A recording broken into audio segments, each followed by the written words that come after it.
A Rádio Rio de Janeiro leva até você Mediunidade e Obsessão. Um programa que se propõe tirar suas dúvidas sobre esses dois temas com base na doutrina espírita. Apresentação: Moisés Santos.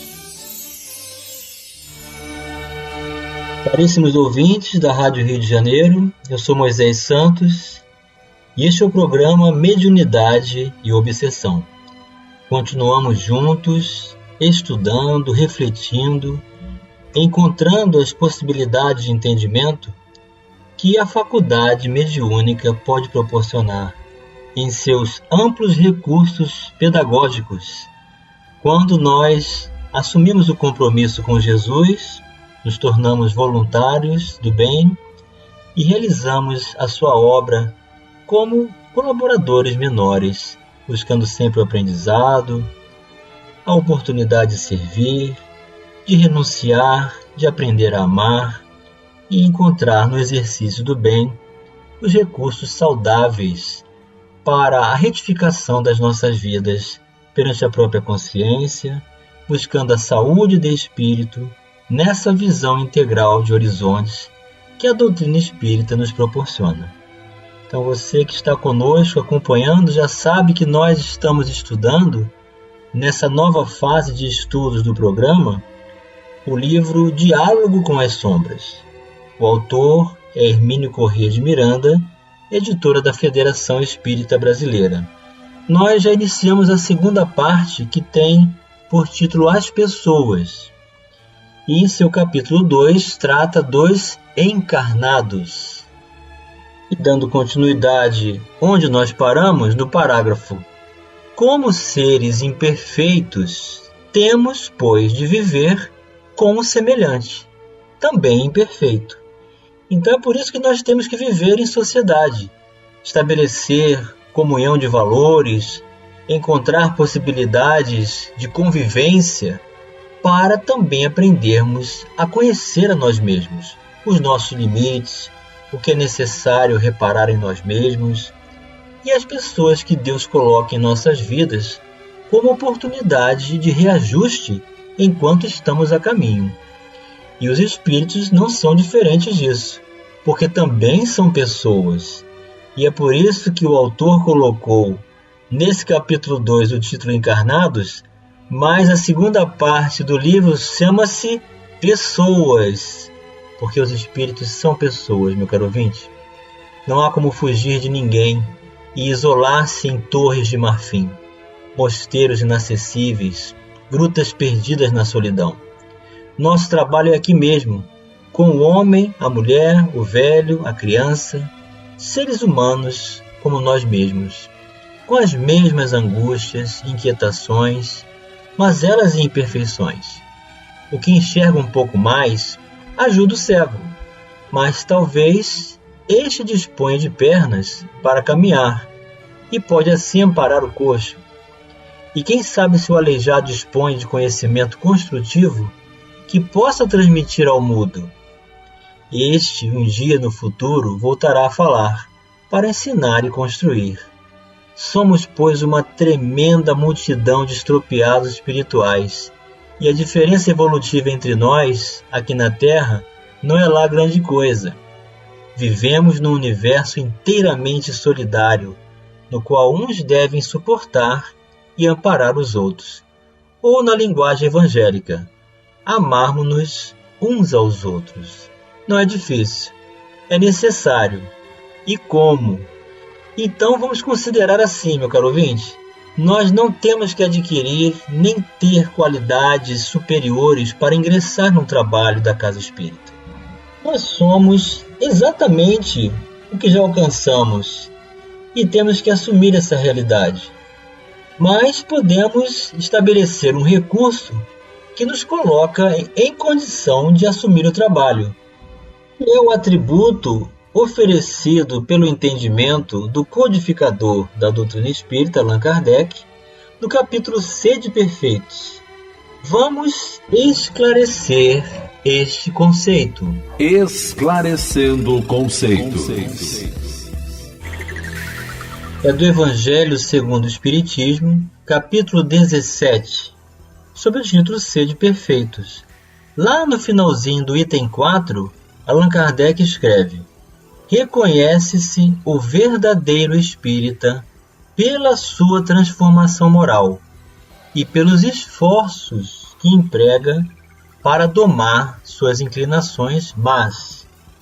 Enquanto um se contenta com o seu horizonte limitado, outro, que apreende alguma coisa de melhor, se esforça por desligar-se dele e sempre o consegue, se tem firme a vontade. Então é desta forma que nós vamos entender, meu caro ouvinte. Nós não somos perfeitos, não temos qualidades superiores, mas estamos realizando o esforço necessário consciente para não nos permitirmos as fugas de ilusões, as anestesias de consciências, as manutenções e administração de vícios. Então é assim que o esforço vai nos colocar aptos, porque alguma coisa de nós que já construímos no bem pode ser útil para aquele que está mais necessitado como nós, como Hermínio de Miranda colocou. Um pode ajudar o outro, mesmo tendo suas falhas e problemas de imperfeições. Então todos nós podemos nos engajar no trabalho.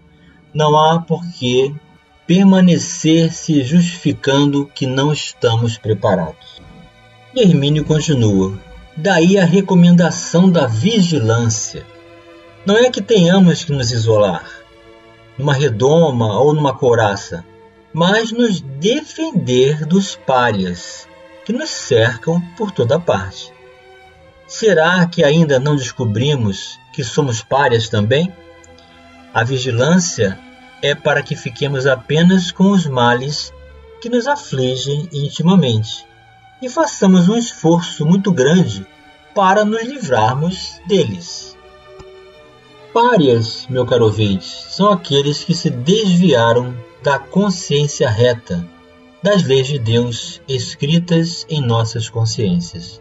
Ou seja, todos nós em algum momento já realizamos alguma falha. Então todos nós somos iguais no trabalho. Ai de nós, porém, se as deficiências que carregamos somarmos as que recebermos por contágio espiritual. E isto se dará certamente se, em vez de cuidarmos, por exemplo, de aniquilar a nossa arrogância, passarmos a imitar a avareza do irmão que segue ao nosso lado, ou a irresponsabilidade de outro, ou o egoísmo de um terceiro. É nesse sentido que deve funcionar o mecanismo de advertência. Já bastam as nossas mazelas. Para que captar outras que infelicitam os companheiros de jornada? Então, certamente, os arrastamentos existem, os maus exemplos também, as influências perniciosas também, mas não existem arrastamentos irresistíveis para que tiremos a responsabilidade do uso do nosso livre-arbítrio, porque no final a escolha é sempre nossa. Estas recomendações e sugestões nada têm de puramente teórico ou acadêmico. São essenciais, especialmente se o grupo mediúnico se envolver em tarefas de desobsessão. Os espíritos trazidos às reuniões para tratamento apresentam-se hostis, agressivos, irônicos. Que não se cometa a respeito deles a ingenuidade de pensar que são ignorantes. Com frequência enorme, são inteligentes e mais bem informados do que nós, encarnados. Geralmente são trazidos porque foram incomodados na sua atividade lamentável. Chegam impetuosos e dispostos a fazer qualquer coisa para continuar a proceder como acham de seu direito e até de seu dever. No desespero em que vivem mergulhados, não hesitarão em promover qualquer medida defensiva. E dessa defesa, geralmente consiste em atacar aqueles que interferem com seus planos.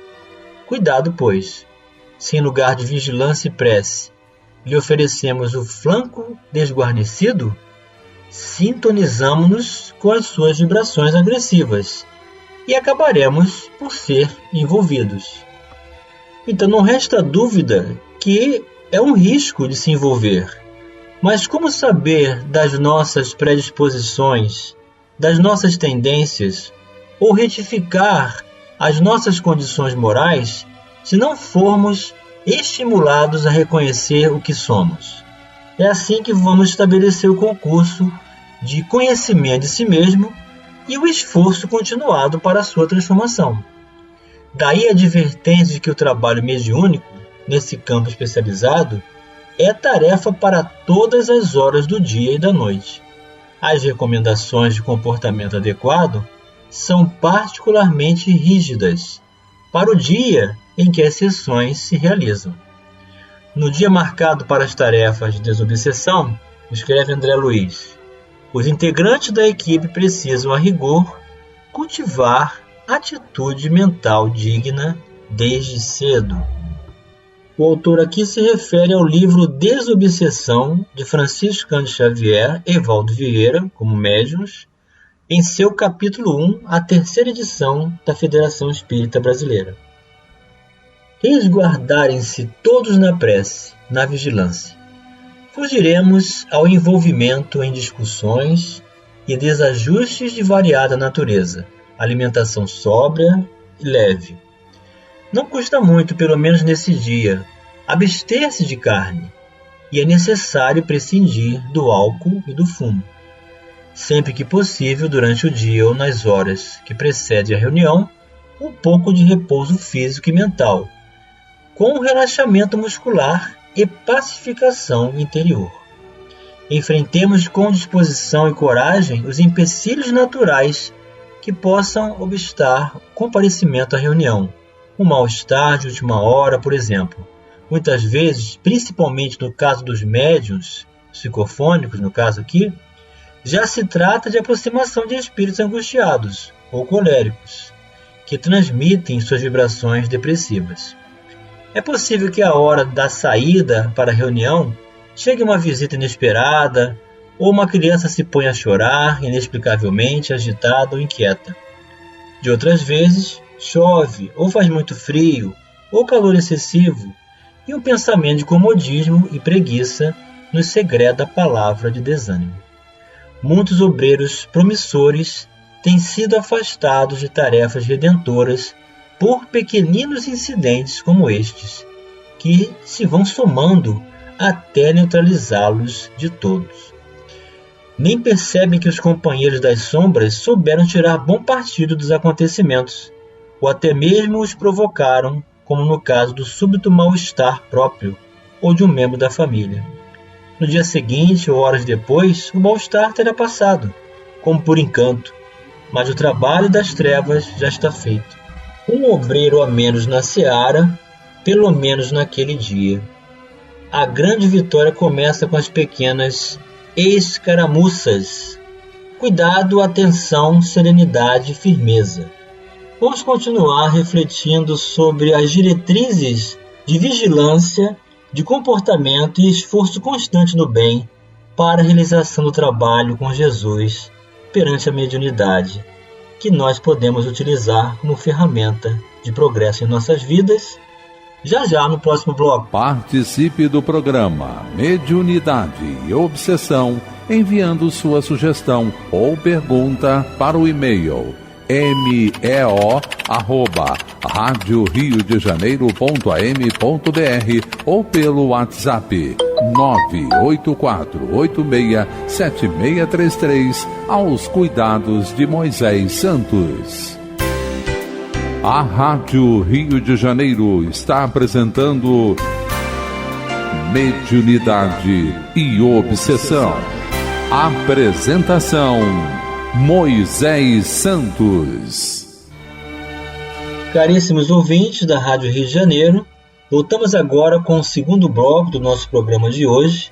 Estamos dando continuidade à segunda parte do livro Diálogo com as Sombras, do autor Hermínio Corrêa de Miranda, da Federação Espírita Brasileira, e estamos abordando seu capítulo 2, Os Encarnados.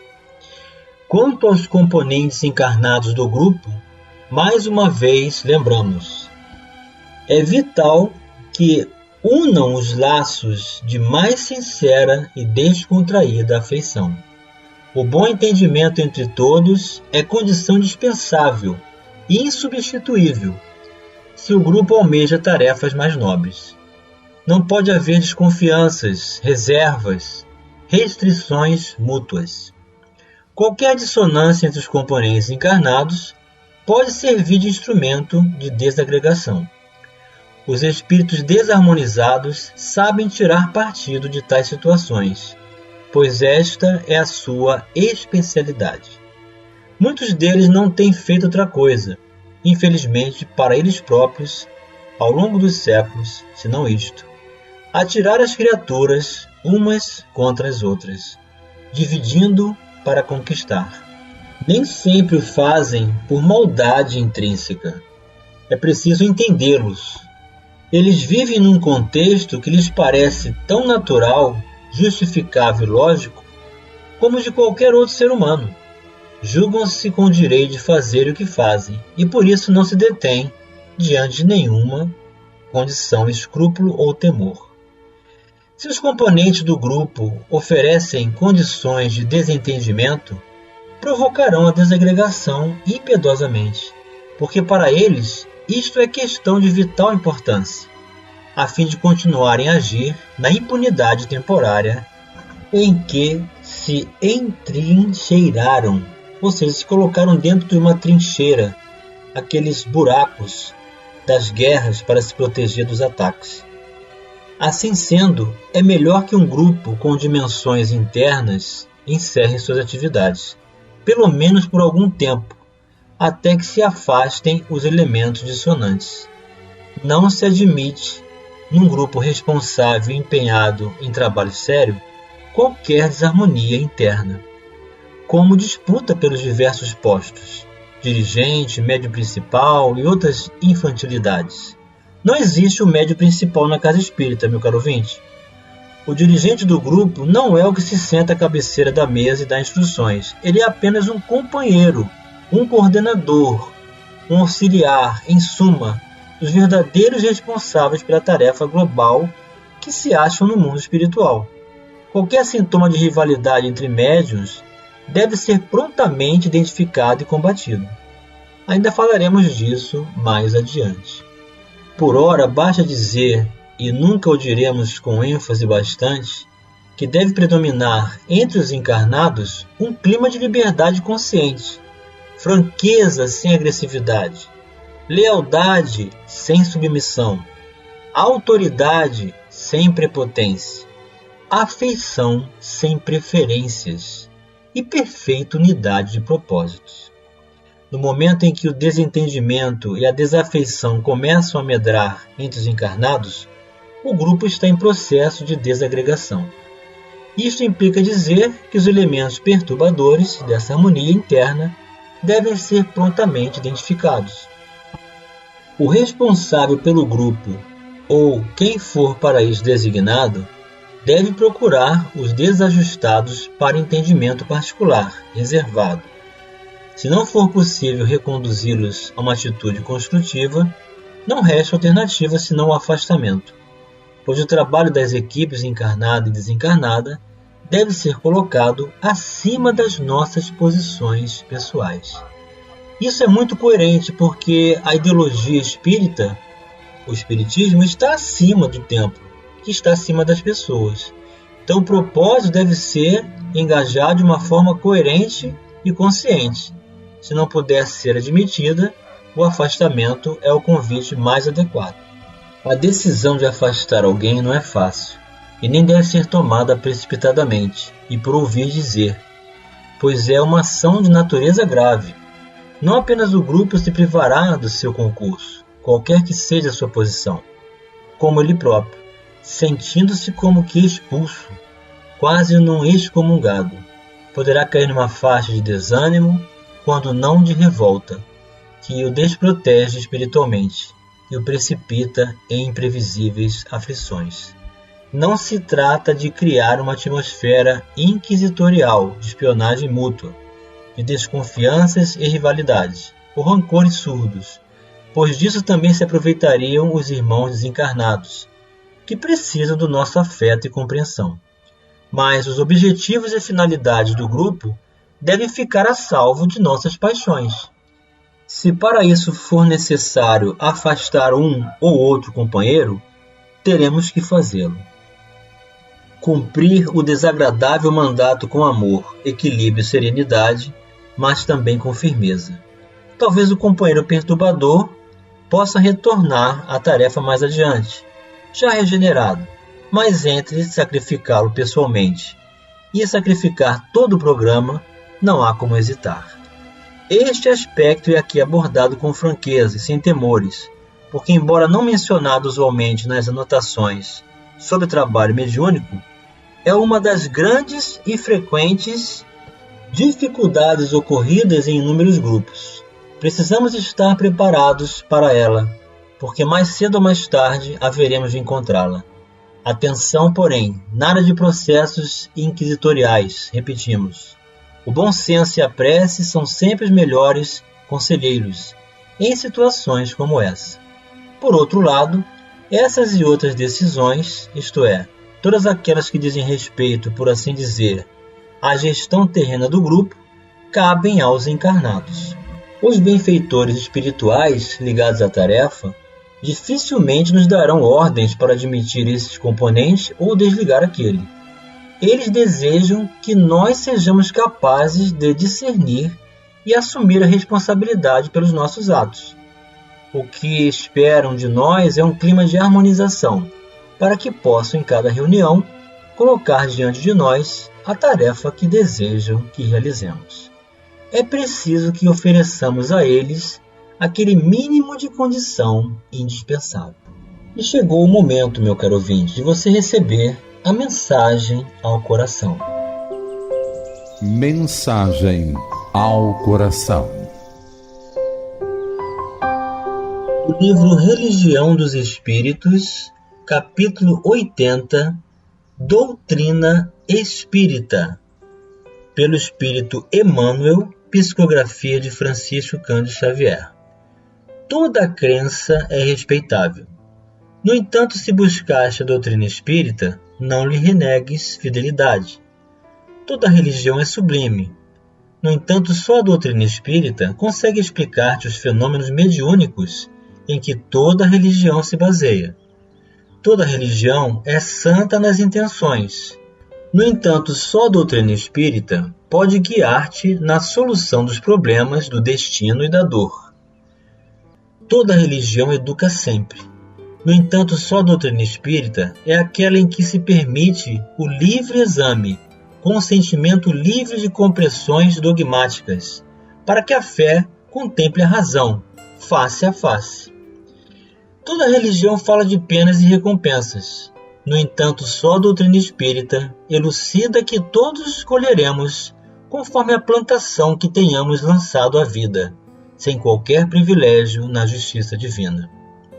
Toda religião erguida em princípios nobres, mesmo as que vigem nos outros continentes, embora nos pareçam estranhas, guardam a essência cristã. No entanto, só a doutrina espírita nos oferece a chave precisa para a verdadeira interpretação do Evangelho, porque a doutrina espírita é em si a liberdade e o entendimento. Há quem julgue seja ela obrigada a misturar-se com todas as aventuras marginais e com todos os exotismos, sob pena de fugir aos impositivos da fraternidade que veicula. Dignifica, sim, a doutrina espírita, que te consola e liberta, vigiando-lhe a pureza e a simplicidade, para que não colabores sem perceber nos vícios da ignorância e nos crimes do pensamento. Espírita deve ser o teu caráter, ainda mesmo te sintas em reajuste depois da queda. Espírita deve ser a tua conduta, ainda mesmo que estejas em duras experiências. Espírita deve ser o nome de teu nome, ainda mesmo respires em aflitivos combates contigo mesmo. Espírita deve ser o claro adjetivo de tua instituição, ainda mesmo que por isso te faltem as passageiras subvenções e honrarias terrestres. Doutrina espírita quer dizer doutrina do Cristo. E a doutrina do Cristo é a doutrina do aperfeiçoamento moral em todos os mundos. Guarda, pois, na existência como sendo a tua responsabilidade mais alta, porque dia virá em que serás naturalmente convidado a prestar-lhe contas. Emmanuel para os nossos corações, meu caro ouvinte. Muita luz, muita paz, que Jesus nos abençoe. Um grande abraço e até o próximo programa. A Rádio Rio de Janeiro apresentou Mediunidade e Obsessão.